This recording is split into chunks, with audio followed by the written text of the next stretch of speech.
Hello everyone, welcome to GK Cafe. This is most important video for all aspirants who are preparing for any government examinations like SSC, railway and bank examinations, because this is the important topic in current affair which is appointment, right?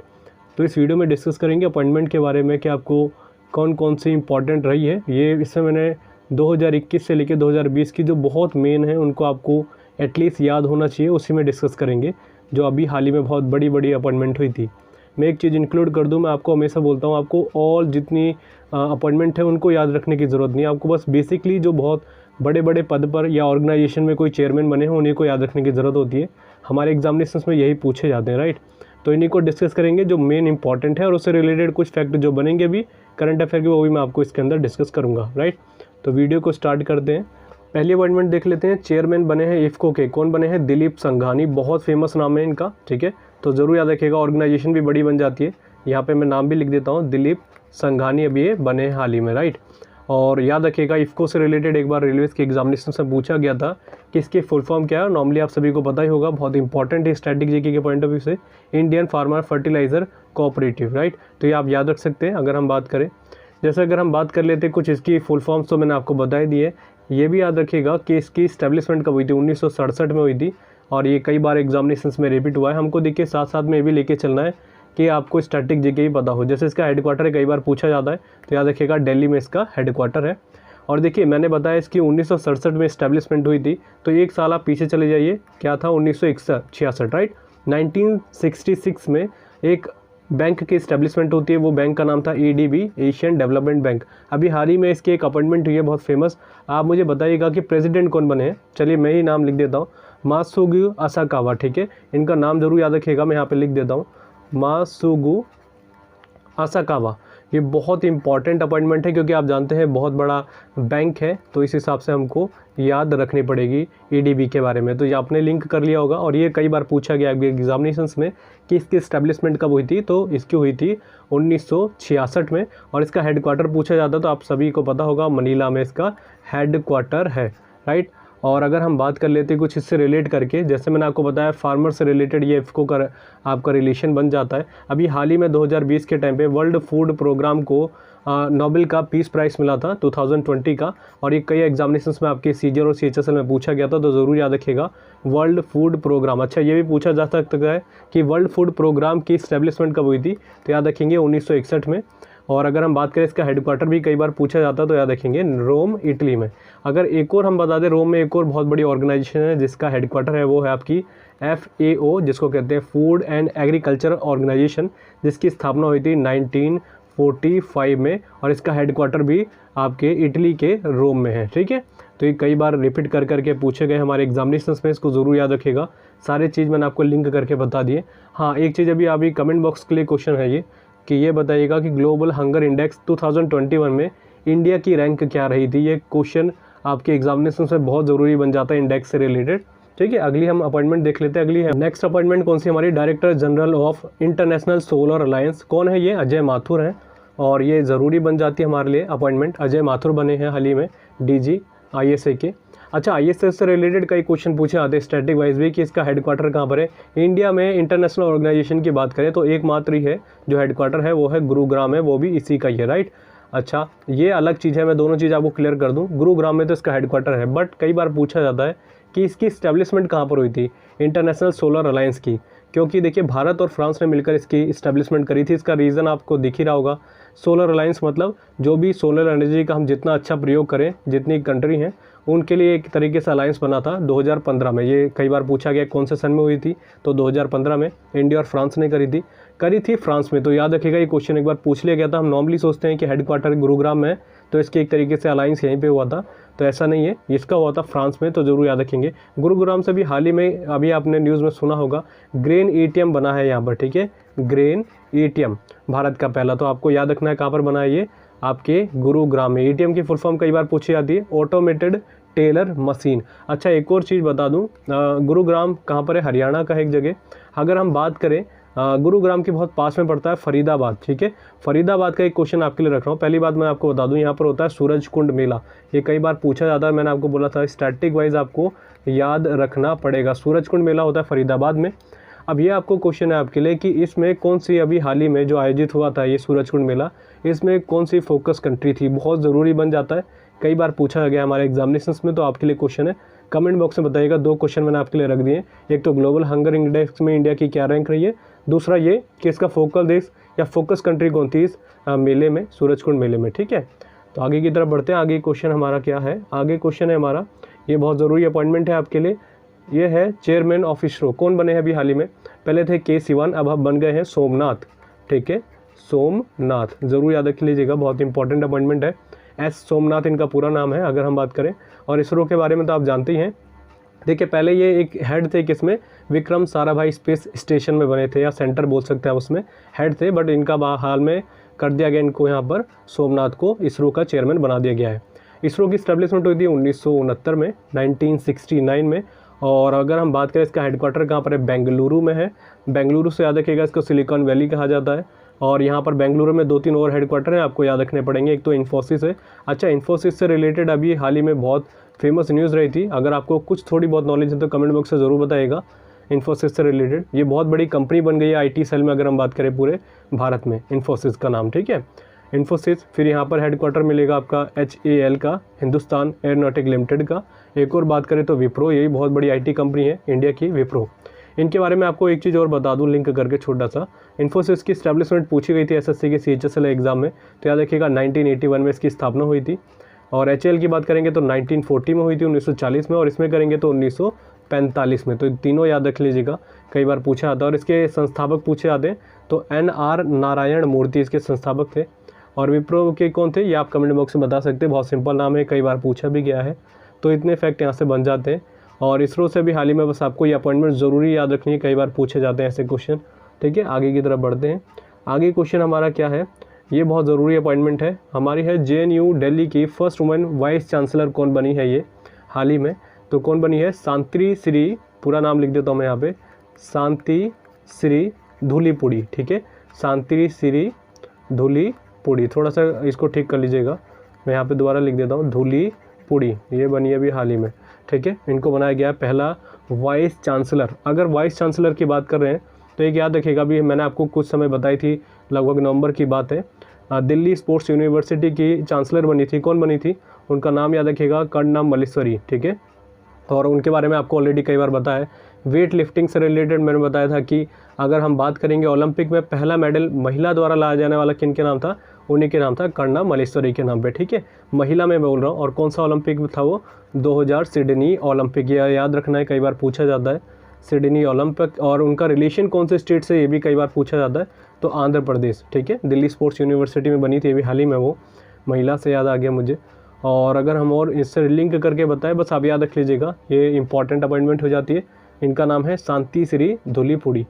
Right, आगे की तरफ बढ़ते हैं। आगे क्या है हमारा, देखिए जो मैंने आपको बोला था, क्या है, director of Vikram Sarabhai space station, ये आप सेंटर भी कह सकते हैं। इसके डायरेक्टर बने हैं, कौन बने हैं, यही बने डॉक्टर उन्नी कृष्णन।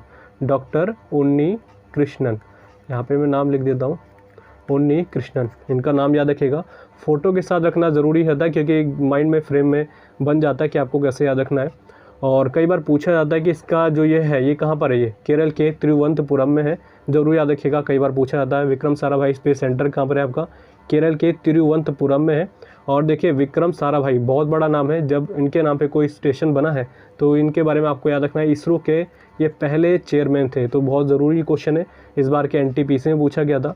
हाँ, एक और मैं आपको बता दूं, जैसे इससे लिंक करके एक और याद रखना है हमको, क्या, सतीश धवन स्पेस सेंटर। ठीक है, ये कहाँ पर है आपके, आंध्र प्रदेश के श्रीहरिकोटा। राइट, आपने देखे होंगे कई जितने मिशन लॉन्च होते हैं यहीं से होते हैं। अगर हम बात करें तो सतीश धवन कौन थे, तीसरे नंबर के चेयरमैन थे इसरो के। अगर पहले पूछे जाएंगे तो विक्रम साराभाई, और तीसरे नंबर के थे सतीश धवन। तो इतना याद रखिएगा। आगे की तरफ बढ़ते हैं, ये इंपॉर्टेंट अपॉइंटमेंट थी इसलिए मैंने आपको बता दी।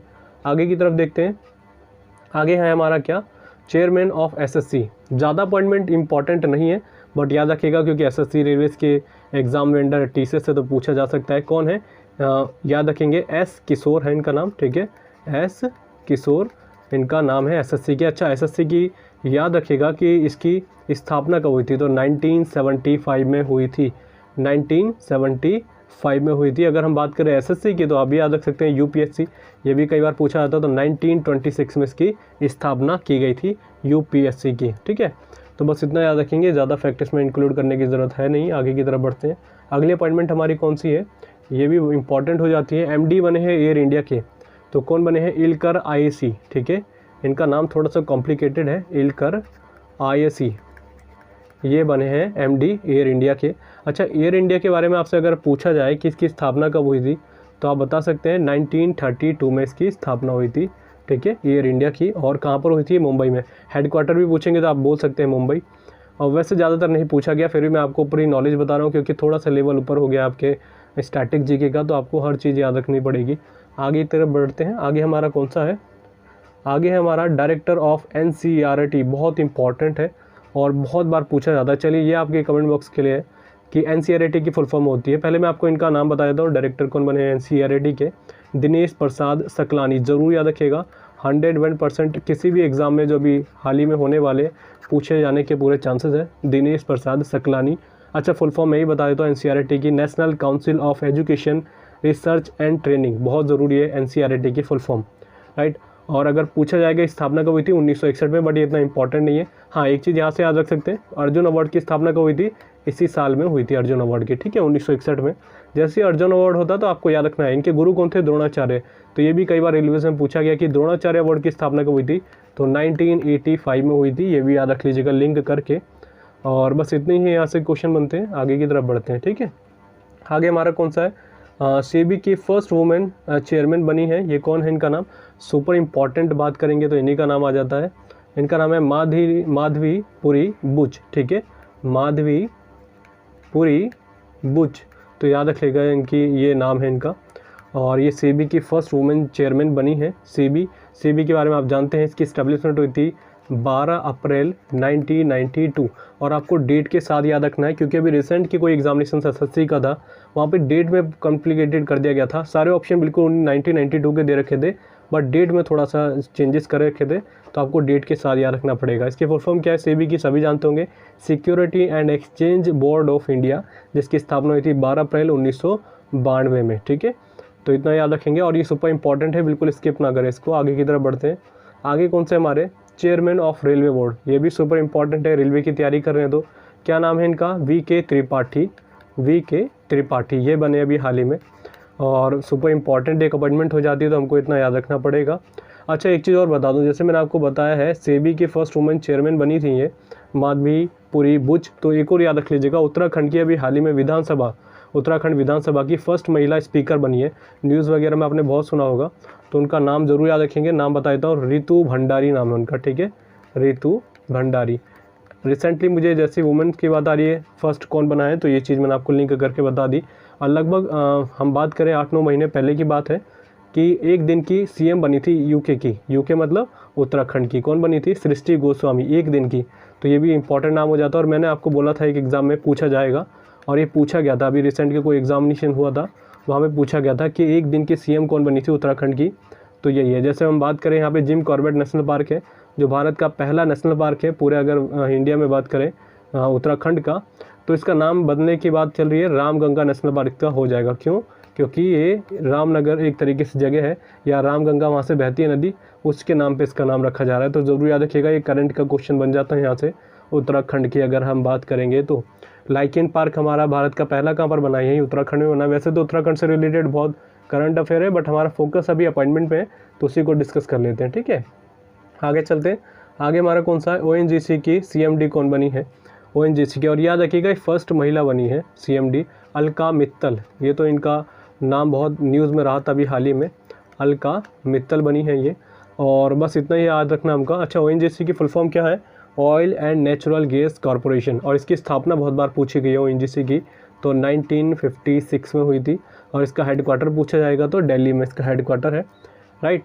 तो इतना याद रख लीजिएगा। आगे की तरफ बढ़ते हैं। आगे कौन सा है, चलिए मैं आपको एक चीज़ इंक्लूड और करके बता दूं, अलका मित्तल का नाम आ गया है तो आपको एक और याद रखने की ज़रूरत है। जैसे अभी हाल ही में अलका नाम से ही कौन बनी थी, अध्यक्ष बनी थी NHAI की। ठीक है, NHAI, इसकी फुल फॉर्म क्या होती है, national highway authority of India. ठीक है, तो इसकी कौन बनी थी अध्यक्ष अभी हाल ही में, अलका उपाध्याय। तो वो अलका मित्तल है उनका नाम। और इनका नाम है अलका उपाध्याय, तो जरूर याद रखेंगे। और मैंने कई बार बोला है NHAI, इसकी स्टैब्लिशमेंट हुई थी 1988 में। एक और इसी साल में बहुत बड़ी ऑर्गेनाइजेशन है जिसकी स्थापना हुई थी, वो थी नेस्कॉम की हुई थी, तो ये भी याद रखिएगा 1988 में। कैसे याद रखने का ज़रूरी है आपको, क्योंकि दोनों पूछे जा चुके हैं और दोनों में N आ रहा है, तो याद रखने में आसानी हो जाएगी कि दोनों की स्थापना भी 1988 में हुई थी। अच्छा, ये आपको बताना है कि नेस्कॉम के भी हाल ही में चेयरपर्सन बनी है कौन, उनका नाम करंट में बहुत रहा था, ये कमेंट बॉक्स आपके लिए एक क्वेश्चन मैंने यहाँ पे छोड़ दिया, ठीक है। आगे की तरफ बढ़ते हैं। आगे कौन से हैं, चेयरमैन ऑफ ICHR, इसकी फुल फॉर्म क्या होती है, Indian council of historical research, इसके चेयरमैन बने हैं, कौन बने हैं, ये भी इंपॉर्टेंट नाम हो जाता है, रघुवेंद्र तंवर, ठीक है, रघुवेंद्र तंवर इनका पूरा नाम है। इनको हाल ही में भी अपॉइंट किया गया है चेयरमैन ICHR का। बस इसमें कुछ खास बताने वाली स्टैटिक जीके की कुछ पॉइंट है नहीं, इसलिए आगे की तरफ बढ़ते हैं। अच्छा, नेक्स्ट अपॉइंटमेंट देख लेते हैं। हिंदुस्तान पेट्रोलियम कॉर्पोरेशन लिमिटेड के चेयरमैन कौन बने हैं, इनका नाम है पुष्प कुमार जोशी, ये भी नाम बहुत न्यूज़ में रहा था अभी हाल ही में, पुष्प कुमार जोशी, तो इनका भी नाम जरूर याद रखना है हमको। और इम्पॉर्टेंट ऑर्गेनाइजेशन है, उन्हीं के मैंने नाम यहाँ पर बताए हैं आपको। हाँ, एक चीज़ और बता दूँ, अभी हाल ही में जियोलॉजिकल सर्वे ऑफ इंडिया का नाम बहुत चल रहा था, और जियोलॉजिकल सर्वे ऑफ इंडिया की फर्स्ट महिला डायरेक्टर बनी थी, डायरेक्टर याद रखिएगा, तो कौन बनी थी, धृति बनर्जी। ये तो सुपर इंपॉर्टेंट नाम है, इनको बिल्कुल स्किप नहीं करना, राइट। मैंने बोला है आपको फर्स्ट डायरेक्टर बनी है। अच्छा, अभी हाल ही में जियोलॉजिकल सर्वे ऑफ इंडिया के अप्रैल की बात है, DG बने हैं, डायरेक्टर जनरल। ये आप मुझे बताइएगा कमेंट बॉक्स में कौन बने हैं। आपको मैंने फर्स्ट महिला डायरेक्टर के बारे में बता दिया, धृति बनर्जी। हाँ, जियोलॉजिकल सर्वे ऑफ इंडिया का हेडक्वार्टर पूछा जाता है कई बार, तो उसका है कोलकाता में।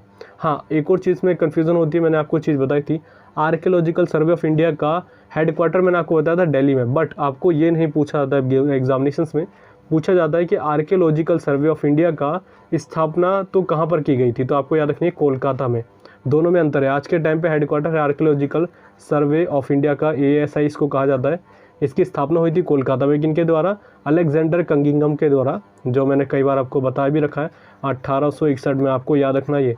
हाँ, दोनों में अंतर है, हेडक्वार्टर है दिल्ली में पर स्थापना हुई थी इसकी कोलकाता में, और जियोलॉजिकल सर्वे ऑफ इंडिया का हेडक्वार्टर भी कहाँ पर आपके, कोलकाता में है। तो ओवरऑल आपको क्लियर हो गया होगा। मैंने आपको जल्दी से फ्रीक्वेंटली बताए हैं जो आपके एग्जाम में आपको एटलीस्ट पता होने चाहिए, जो आपके एग्जामिनेशन से पहले आपको जाना है। तो देखिए, एक ही डिमांड रहती है मेरी, अगर आपको पसंद आएगा तो आप सेकंड पार्ट में ज़रूर लेकर आने की कोशिश करूँगा, पर वीडियो पसंद आए तो ज़रूर लाइक करें और शेयर करें। और देखिए, अभी हाल ही में बहुत लोग डिमांड कर रहे थे कि आपने नवंबर मंथ से अपने करंट अफेयर की वीडियोस नहीं डाली। उसका रीज़न मैंने आपको बताया था, बीच में बीमार भी था मैं, और बहुत टाइम से वीडियोस इसलिए नहीं बनाई क्योंकि बहुत लंबा टाइम लगता है करंट अफेयर की वीडियोस में, एफर्ट ज़्यादा लगते हैं।